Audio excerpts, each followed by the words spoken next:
So that was like happened to be all the time where I started getting more and more addicted to golf. So I just on my own was making these little illustrations and designs and characters and like little golf scenes just for fun. And I was like, I'm just gonna start an Instagram account and just one, it's gonna kind of hold me accountable to kind of keep at it. And two, let's just see what happens.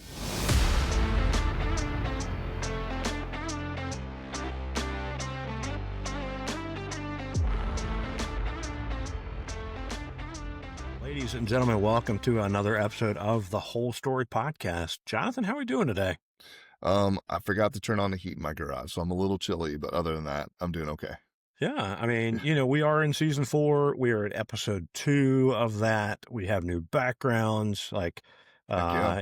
Season 4, man. I know it's still hard to believe, right? We're going to be rolling up on 150 here in a couple weeks. So, I mean, episode 150 for those that are confused by whatever 150 you might have been talking about. Oh, sorry. Yeah, episode 150. Yeah, I mean, I assumed we would be here 4 years later. I didn't think people would still be showing up to be interviewed and also people would be listening. So like we said, we were always going to do this for a while. It still is incredible, the guests that we get and the quality of those folks and what they do in the golf world. So yeah, appreciate everyone who has been a guest, who's going to be a guest. And then of course, the most important people, the folks of you who are listening in your car or while you're walking down a fairway. Yeah, absolutely. It's, we talked about it like we were going to do it as long as we were having fun. And I am having more fun each new episode. Like it continues to get more and more fun. The things we're getting to do, the people we're getting to meet, because again, golf is people, and that's what we are trying to focus on. And we get to meet people like Maria Cianchette, who we interviewed today. I had met her before through a different interview, through a different podcast, Pictures on the Scorecard. But it was fun to have her here to tell more of her story in this episode. Everybody's going to love this one. So I love creative minds, like people that are doing really cool things in golf, whether it's like her designing logos and brand stuff for different companies, artists like we've talked about before. But man, on creativity, and she answered it well and said the best part of golf is creativity. Right? Like, yeah. Yeah, because it's definitely one of those things where I'm sure someone's listening to this thinking they're stuck in whatever they do. And yeah, we've interviewed so many people, especially in the art world, but even others that have found ways to take what they love or what they're good at and marry that with golf. And so to see that in a place that we're not good at, like we can't draw, creatively we come up with ideas, but we have no idea how to actually make it look good. And so even simple stuff like when we recorded this, she had just released some Christmas things. And so it's always fun to watch folks like that who love the game of golf, love what they do and who they are, and then find ways to creatively express that. So another good one. Yeah, she talked about like, I picked up golf and I was pretty good at it really fast, good at art really fast. I'm like, why have both? Like, can we be like a little bit good at one of those, preferably golf? Right. But no, really cool what she's doing. You guys are going to like it. This year, as always, we've been the last 2 years brought to you by our friends at Summit Golf Brands, Bedrati, Zero Restriction, Fairway and Green. So appreciative of the opportunity to continue representing these guys in the stuff that we get to do. Jonathan's got his new Sage Valley vest. Is that a hoodie? That's just this is a quarter zip. Quarter zip, zero restriction.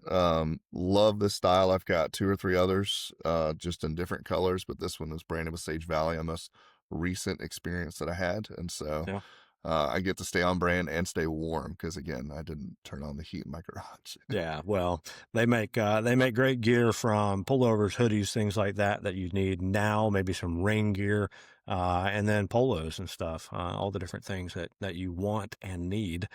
Visit any of their websites, and if you use BestBall20, you'll get 20% off your order. So many thanks to those guys for supporting you who are listening to our podcast. So without any further ado, let's jump to Maria with Sometimes Draws. Y'all enjoy. All right, our guest today is Maria Cianchette. Maria, how are you doing today? I'm doing wonderful. Thanks for having me.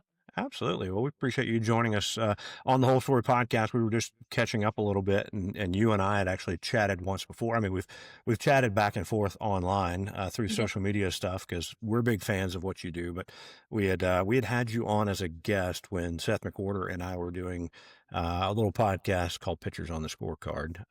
But now we get to have you here to hear more of your story, not just talk about art and collaboration and all that fun stuff, but actually hear your story. And we always like to start when we have a guest on. Yeah, you're doing cool stuff, but we want to hear about your story in golf. Like, when did you first start playing? Because you're a really good player. Well, thank you. Yeah, my golf story is, I guess it's pretty interesting. I learned as a kid to play, but just super, super casually. I live in Maine, so golf isn't the biggest sport here. We have very limited time to play. So I think my first, golf memory is like a little kids camp. I was probably 7 or 8 or something. And then I picked it up again more in high school. Um, just kind of had some friends that played, and it was like, okay, there are people that aren't my parents' age that play golf. This is cool. So I got more into it and kind of picked it up. I got pretty good pretty quickly. But it was still just like a Like we all do, right? easy, yeah. Yeah. But it was Such an still easy very game. much just a side hobby. I didn't really like care about it until more so like after college. I moved to Houston. My parents were living out there. And so just to be able to play year round for even just like a year or two just made a big difference. Um, and I moved home to Maine in 2020, and that's when I kind of like got super addicted to it. I was a little bit before then, but joined the club that I grew up at, joined, for myself, and just like started playing all the time. It was COVID summer, so there wasn't a whole lot else to do. And just got kind of addicted to it. But even like a couple of years after that, like I very much just played casually. I didn't really work at it very hard. I just loved to go out and play. I mean, you would never catch me on the driving range. I love to just go out and play. Still played in like some club tournaments and some main events and stuff, but just enjoyed it as a hobby. And I think now coming up on like, I think it was probably 2 or 3 years ago where I was just kind of like, okay, I gotta start working at this. I had heard you could be really good like 80,000 times in my life before I like heard it. So it, that kind of got through to me, and I just started, over the last couple of years really working at it. And a couple of years ago, qualified for the US Mid-Am, which was incredible. I kind of like that wasn't even really on my radar until I was told it should be. So, qualified 2 years in a row, and now golf is just my whole life. So it's my work too. So it all has come together in an interesting way in the last 2 or 3 years. So have you stayed in Maine now, even though you're limited on golf? Are you like hitting in your living room into a net or something like that? I do a little bit of simulator work in the winter, but no, I still live in Maine. So we can play mid-April through end of October. So it's not like super limited, but yeah, there's a good 5 months where I don't play much. Whose version of limited though? Because we're in the South. So like if it's below 60 degrees, that's a little You're like, chilly to play wow. golf. Yeah. No, the cutoff, for temperature cutoff, it depends what time of year it is. If it's November and it's like nice, I mean, it might be 45 and it's like, yeah, this is great golf weather. Oh, But I the was summers make up for it. Our July through September is perfect. So that's I was what talking with my wife the other day and saying, Maine was one of those places I want to go visit. So you're definitely. saying the summertime is when we need to plan that? Oh, absolutely. I would say like September's always really nice. And especially since you're in the South, that's the time when you really want to break from like hot. Cause like in the South, it's still kind of hot in September. I always say August, September it's perfect up here, but September even more so. maybe All we right. can convince our wives to go leaf peeping and we'll Yes. play golf. Yes. Yeah. End of September, get some golf in, like little fall golf. Yeah. I love it. I love it. Well, you're not just a really good golfer yourself, but you have, and I think this is where we got connected with you. You were a talented artist as well, and you started an account, Sometimes Draws. Mhm. and that has blown up, I would say, to where you are doing logos, illustrations, brand packaging and stuff for brands, courses, things like that. So, how did how did that happen? How did you shift from, because I guess you were in your work history doing graphic design, correct? Yep. Yeah. So So you I just went to took that and combined two passions. pretty much, yeah. I went to school for graphic design. I have a degree in graphic design from NC State. And Go I Wolfpack. came go back. So I came out of college thinking like I'm gonna go get like a agency job or some sort of work in some sort of creative studio. I wanted to do something in the kind of branding and logo world. um but as I was kind of figuring things out after college, I found a bunch of freelance projects. It all just kind of like worked out that I was like pretty much working full time freelance. So I was like, I'm just gonna stick with this. I'm gonna go with it. So I did that for about 6 or 7 years before it was like, this is not fun anymore. I was just kind of working on whatever projects would come my way, and found myself doing a lot of work I didn't care about. So that was like happened to be all the time where I started getting more and more addicted to golf. So I just on my own was making these little illustrations and designs and characters and like little golf scenes just for fun. And I was like, I'm just gonna start an Instagram account, and just one, it's gonna kind of hold me accountable to kind of keep at it, and two, let's just see what happens. um so that was 2 years ago now, and even within like a few months of starting the account, almost all of my work became somehow golf related. So um I've been working with that for a couple years, and it's been so fun. So in the back of my head, I'm just wondering what else are you halfway interested in? Because so far you're like, I like golf, and then all of a sudden you're really good playing US mid ams, and then you're like, I kind of like the draw golf stuff, and now all of a sudden you're doing all of this artwork and brand design and all these cool things in the golf world. So it's like, do you cook on the side? Is there something you like? You're like an Olympic level athlete. You just don't know it yet because you haven't picked your sport. No, I pretty much tried every sport. I was I was a fairly good athlete at most, not everything I did, but like, I would assume um, so. I yeah, I'm gonna stick with golf as far as sports are, for now. Not a I ski, I snowboard, just to pass the winter, but that's She not was on the something. Olympic team, but she didn't want to mention that Right, Yeah, I don't part. wanna talk exactly. about it. Yeah, Yeah, Olympics, yeah, playing the Winter Uh, Olympics in February yeah. in Italy, but other than that, yeah, no, I don't know. There's not a whole lot. It's art, design, golf. I I got nothing else really going on right now. Ah, just well, two I amazing think you got a things lot. that you're great Yeah. at. Yeah. Just two. So how are you coming up with ideas for stuff? Like I know sometimes you work with courses or brands that Mhm. want new logos and things like that. But I've got a couple of your things right above Oh, my you do? head Yeah. here in the background that I just thought was awesome. You did a little series. I can't remember what you called it, Uh-huh. but it was like golf bags and then like larger than life, stuff. Yeah. So how are you coming up with kind of the off project work that you're doing? I have a very messy note in my phone with random ideas, so that's kind of one. But I think like what prompts a lot of my ideas that are, kind of like that, they're a little more artistic and out there, is like I like to kind of highlight random little things that people like about golf.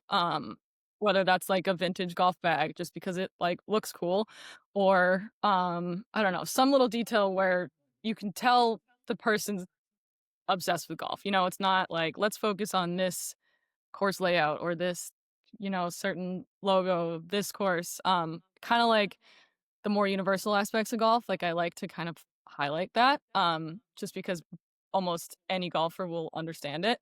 And then also kind of just bring in things that are other interests, like cars or coffee or whatever. How you just kind of combine things in a way that's unexpected or just somehow visually interesting.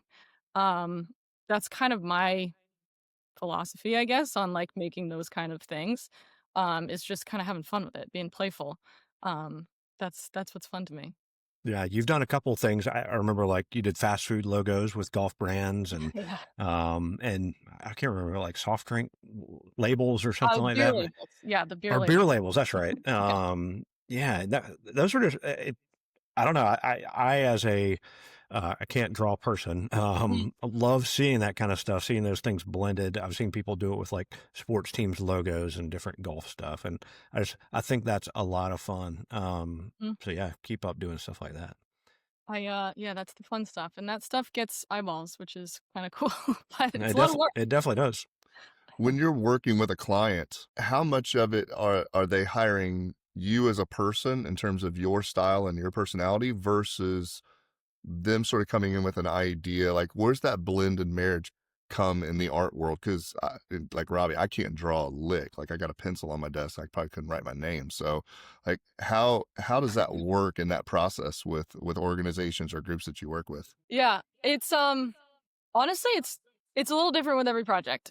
So it really like, sometimes people come to me with a full idea, as if we're talking like a logo, for example. Sometimes people have something in mind and they go, "We want this." That's super rare. Usually people come to a logo designer because they don't know exactly what they want. So I mean, to answer your question, it's like talking up front enough to know like what the goal is, and then me trying to figure out, do some brainstorming behind the scenes or with the client, to figure out like, okay, how can we visually represent what it is you're looking for? So it's usually a blend of like my ideas and client ideas. Honestly, mostly client ideas sometimes because it's their project, it's their business or whatever. But also, as a designer, I have a different way of picturing things in my head too, so that's helpful. It's always a blend though. That's the kind of what's fun about it. That's also why I like to do the little things on the side, just the fun illustrations, because those are just my ideas. Yeah. Rarely a project that gets handed off to a client is my idea fully. So it's kind of fun to have both. Are you in the spot now where you're like, well, it'd be probably better if I came and played your golf course in order to fully understand what you're looking for and what it's like? Yeah, it's funny. I haven't actually done a ton of course logos. I have a handful, but that should be my tactic. You're right. When they do come to me. Well, you did some recent, I think, kind of talk videos where you were kind of explaining a couple things. One, how in golf logos don't always have to be the obvious golf things, right? Mhm. Like two clubs that are intersecting, right? Or it even doesn't have to be um, a picture or an actual logo, but you can use the company name, brand name, and Mhm. do its own unique font styles or script or whatever you call it, Mhm. word art. So talk more about that of how you would take a project and look at it and then decide, is this something I want to stick kind of more traditional golf or kind of more abstract? Yeah. I think that, that comes down to talking with the client again about like what their needs are. Like if they're like, we need to be able to embroider some sort of little logo on a hat, then it's like, okay, then we can't just do a word mark. Whereas like an apparel company, word marks are super um common for that. Just because it kind of frees up what they can do with apparel. But I mean, just figuring out whether or not an icon works, a golf reference works, a word mark. It's really just a matter of like collaborating with the client again and figuring out what it is they need to be able to use on their end. It's usually a combination. Most brands do have some sort of icon and some sort of word mark that's unique. My point more with all of that little those Yeah. videos I made is like, there's no rules. Like, you don't have to have a logo, an icon logo just because it's a golf brand. So it is fun to figure out like what works. Because Well, I thought it was cool when you were saying like even the word mark, it's not just, yeah, hey, type your word and then pick a different font, right? These things are custom for right. the actual brands themselves. Yeah, that's overlooked for sure. People do think you're just like choosing it from your list of fonts. Whereas usually they're like hand drawn and then turned into these like vector shapes, and letter forms are super interesting. Like you have to be able to read it, but you also want to do something unique with it. So that's the fun part of my job. Is So you're figuring out not using Word Art 95. I just upgraded. So, we're on to new stuff now. Nice. Very nice. A lot of free tools out there that I'm sure she's probably just using. Yeah. Word Art 95. I used to be able to, you used to be able to make them like, you could make angles and you could Oh, use, yeah. this 3D, is like, probably long popping out. before, long No, before your I time. have a memory of that. Yeah. She remembered learning about it in school because she's Right. younger than us. But That's Yeah.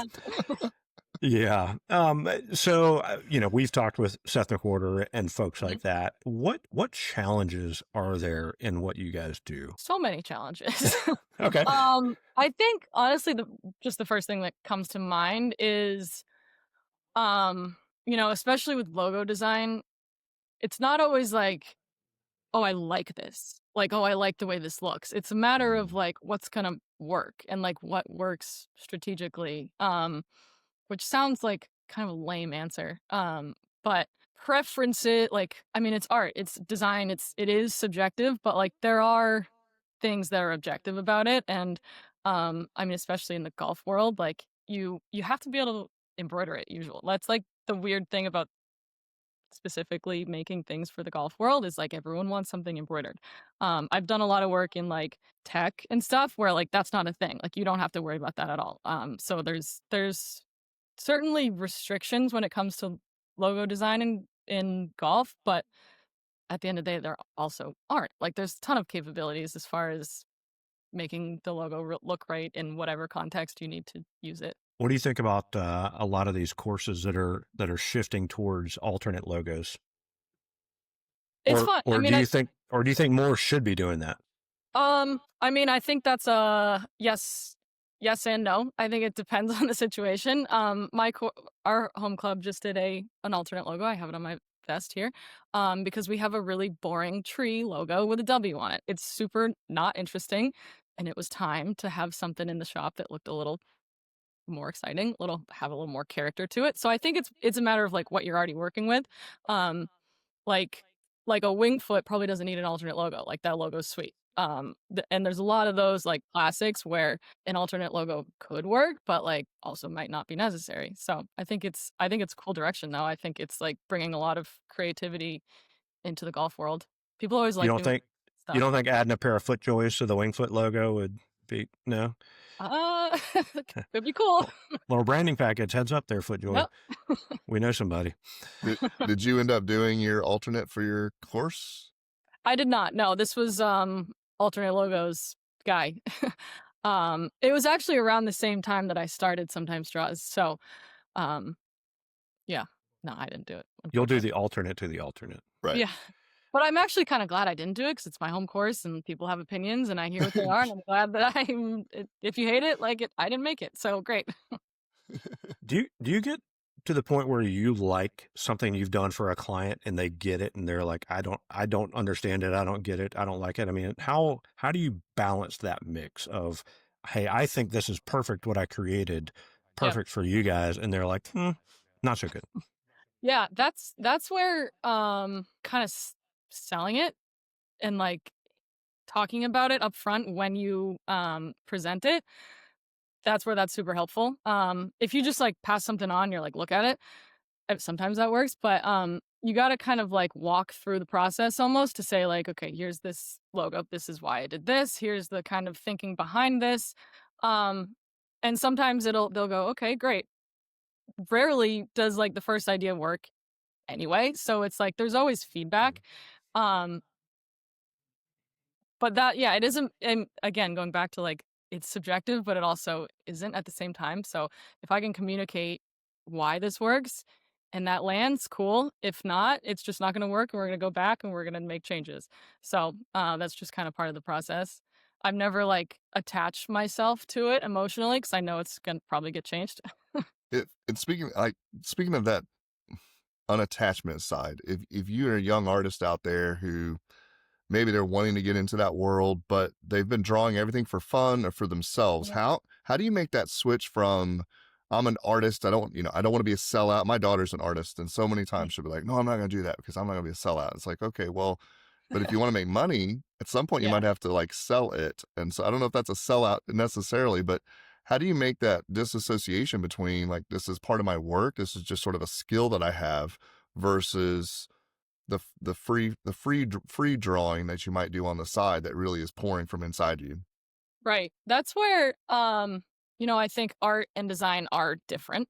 Um, Mm, art, you're kind of making it for yourself. It's like, here's an expression of what I can do. Whereas design has like a goal and like an end consumer. So it's a little more strategic and like you do kind of have to just not emotionally tie yourself to it. Whereas art is just like in itself a little more, you're expressing yourself. You're obviously going to be emotionally connected to it. So having those separate, like for me, I have to separate those. If I make something just for fun, I don't really care what people think of it. I hope they think it's cool, but like if I'm designing something for a client, like I got to think about them first and like what they want and what they need. So, kind of two different brains almost. Man. is Well, yeah. Go ahead, well, Jonathan. I was gonna ask, is there anything out there in the design world that you really wish you could just take your art and like impose it on there, that you think would be the coolest idea, even if they don't like it? What do you mean? Well, like, is there a brand? Is there a course? Is there a concept in golf that you wish people would really like grab a hold of, and you have the perfect art in your mind, or maybe in one of your little notebooks that like you've already created, and it would be it, like it would be the thing, but they would never do it. Like, good example, like let's pretend you have a better idea for the Augusta National, the Masters, than the Masters Mhm. logo. That'd be a stretch, but let's pretend. Like, is there anything that rolls around in your brain where you go, I would do it this way instead? I would have to think about this, honestly. That's a good question, but off the top of my head, I don't want to give just a stupid answer.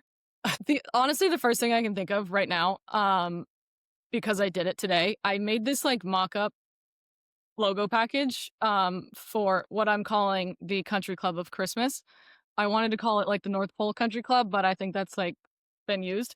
And I just made a like little logo package that I thought was really cool, and I think someone should make this golf course because the logo turned out pretty cool. It's like um it's like a little toy rocking horse, and I think that would look really cool on a hat, and I want to play this golf course already. That would be a really cool idea for a golf course to do, like a December event. You think about like alternate courses, maybe even alternate name. Like, it Mhm. could be the North Pole Golf Course and like a kids par three or something like that, I think we're where onto something. it's just a December event.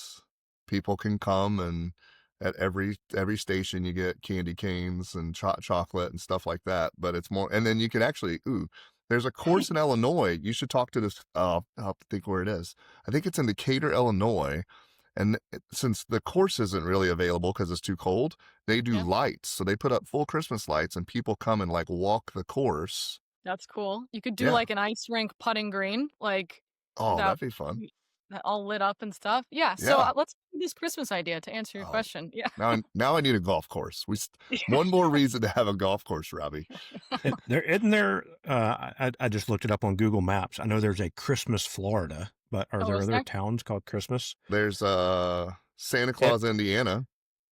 so some big investor needs to go to Christmas, Florida, and Right. create the Christmas Country Club, and you got a brand package waiting for you. If you've already got a Exactly. golf course in Christmas, Florida, you just need to rebrand it for the month of December. Exactly, yeah. Yeah, that's You can that's do it it more all than year. anything. That's too much Christmas stuff. It's Right, gotta be right. seasonal. Yeah. You There could you do a go. Christmas in July event, like somewhere in the middle Yeah. of the 4th of July. Yeah, Oh, we're everybody on wear it. all their ugly sweaters when they're melting outside. Robbie and I have this plan to build a par 3 golf course in Augusta, Georgia. We just need $15 million. So once we come up with that, we will absolutely have North Pole. Christmas theme. Yeah, we'll have yeah, you'll be invited. You can come down. December will be Christmas That's golf. right. Alright. Oh, Yeah, it'll be Well, so much get fun. on that because that sounds fun. I'm in. All right. yeah, perfect.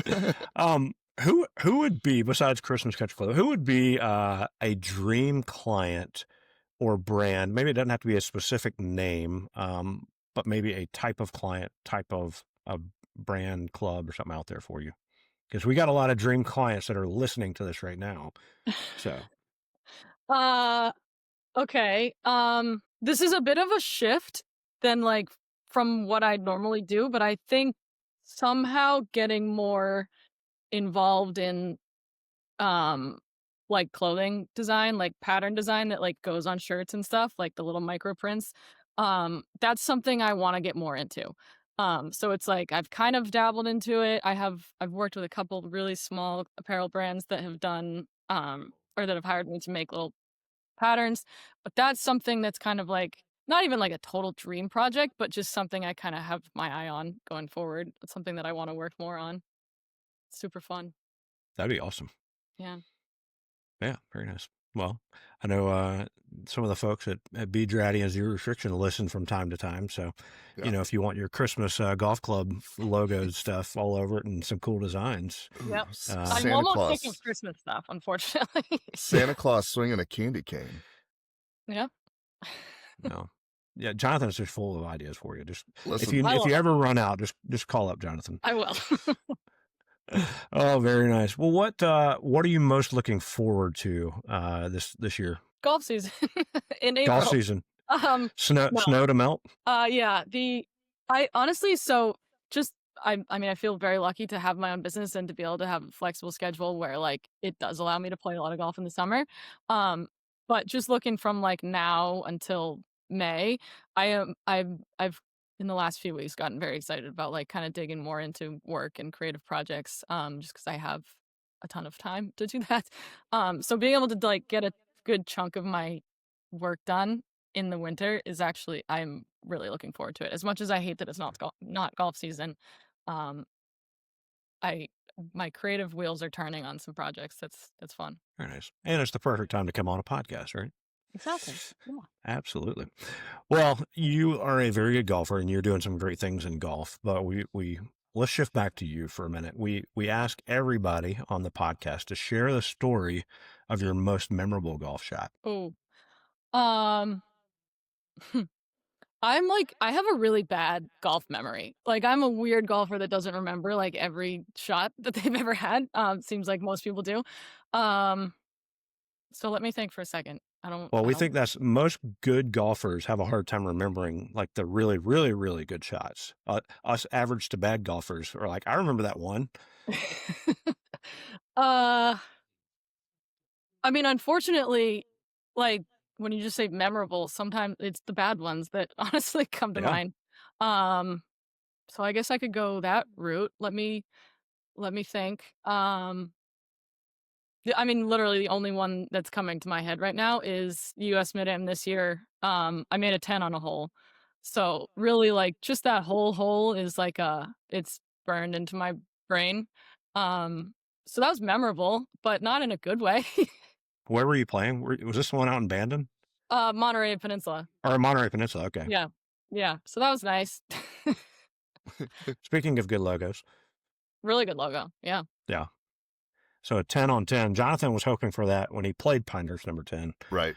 I knew I probably wasn't going to get a 2 on 2, so I was hoping to get a 10 They on did 10. that April Fool's joke where, you get a 2 on number 2, you get a deuce coin. Yeah. Yep. And then they threw out there if you get a 10 on number 10, which is a long, long par 5, that you would get a 10 coin or something like that. Yep. And Jonathan's like, I'm in, let's do it. I was going to have it made if it happened. I didn't try to throw the hole, but I came close. Yeah, tens are tough. It was 10 on 9 actually. Now that I think of it, but Yeah, that was tough. Yeah, she really is human. She's not just naturally good at everything. Yeah, It's fun. it is hard, especially when you got to count every shot. I know. You can't just I say was like, in a mid-end, you can't just say, yeah, put me down for a whatever. Right. Put me down for a double. yeah, yeah. No, I was like, okay, yeah. I found that hazard. Found the hazard again up in the dunes, stuck in the dunes. Got it. Okay, I'm standing on the green. I had like one more putt, and I was like, literally counting my shots. I was like, I think it's gonna be a 10. Okay. Here's a random question. Yeah, tap in for 10. Here's a random question. I just thought of this as an artist, and you were talking about golf balls. Are you drawing something unique on your golf ball to market and identify it? No. I have thought about that because I've seen those videos that like people do like really fun creative stuff on their golf ball. No, I just do a line. Even the line's new. I used to be just like dots around the number or something. But no, I don't want to invest too much into that just to eventually lose it. Oh, for us, it'd be, good advertising, but for you, you'd probably keep that golf ball for a while. Very nice. Well, Jonathan, why don't you jump into to our quick 9? All right, we're a little back and forth here. It sounds like you might have something to choose from. What is the favorite course that you've played? I mean, it's hard. It's hard for Monterey to not be up there. But also Bandon Dunes is up there. The actual Bandon Dunes course. Between those two, to not answer your question. 2 good choices. That's a good tie. Well, both of those are on our bucket list, but we want to know what's at the top of your bucket list, and it could be, dream scenario, or it could be somebody clarified at one time realistic bucket list. Realist. Oh, okay. So whatever you want to pick. There's a lot. To be honest, like I haven't gotten out much. So other than like the last 2 years, so there's a lot. I'm really bad at quick answers. Well, you only have 7 more after this one. You can edit it a ton. Yeah. My brain goes blank. I mean, it's got to be one where like the logo's good. So if I'm gonna be there, like it might be logo based, just to kind of keep this on theme. And because I already mentioned it, let's go winged foot. I want something with the foot on it. I love it. Do you have to play somewhere before you get something logoed, like to wear it? Debatable, right? Okay.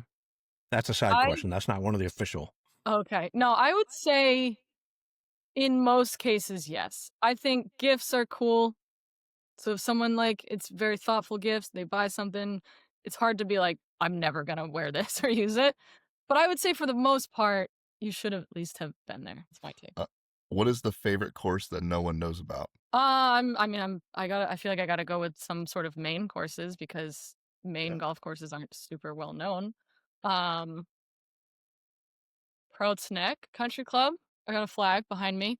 Great logo. Cricket. Proud's Neck in Scarborough, Maine. All right. I like it. Now we know where we're leaf peeping. Yeah. Who's in your dream foursome? Okay. I gotta go Jordan Spieth, because when I was like becoming obsessed with golf, he was it, and I thought we were gonna get married, and we didn't, unfortunately. So it's hard to be like, it's hard to leave him out. Hold on. You are married now, so the unfortunately part. Unfortunately, I'm married now, and so is he. But he's got to be one. I've just always loved him. He's adorable. Nate Bargatze is like my favorite comedian and big golfer, so he's up there. And because I'm a huge Pats fan, Tom Brady. That's a good group. That's a good group. Yeah, good group. Nate can absolutely just roast everybody as they're going on. Yeah. All right. What is your golf kryptonite? Oh boy. Besides number 9. I was just gonna say golf kryptonite. What are some examples that people? Mine's my driver. Yeah. I mean, all right. Let's think. A course with a bad logo. She's just not going to play well. Well, that's pretty good. There are a ton of bad logos in golf. I mean, I don't know if I can say kryptonite, but since you said driver, like I've just been fighting driver for 3 years. And so we have an emotional love-hate relationship. I might have to go with that one. It's an abusive relationship. Feels like a cop-out answer, but no, not at all. All right, this is Jonathan's favorite response or question that we have. Favorite snack on the course? Peanut butter crackers. Okay, good choice. Easy. That's the easiest one so far. I know. I didn't have to think about it. This one might be the toughest that Jonathan's about to ask. I think this is Robbie's favorite question. What is your favorite golf course logo? Okay. This is actually something I've been doing, like obviously a ton of research on golf logos.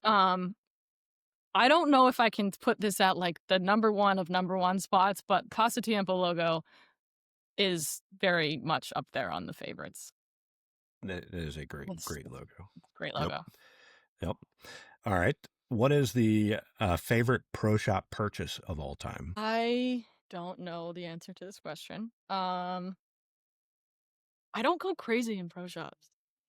I have a hat from National Golf Links that I love. That's pretty cool. Yeah, that's a cool one. But it's not like a prized possession. But good hat to have.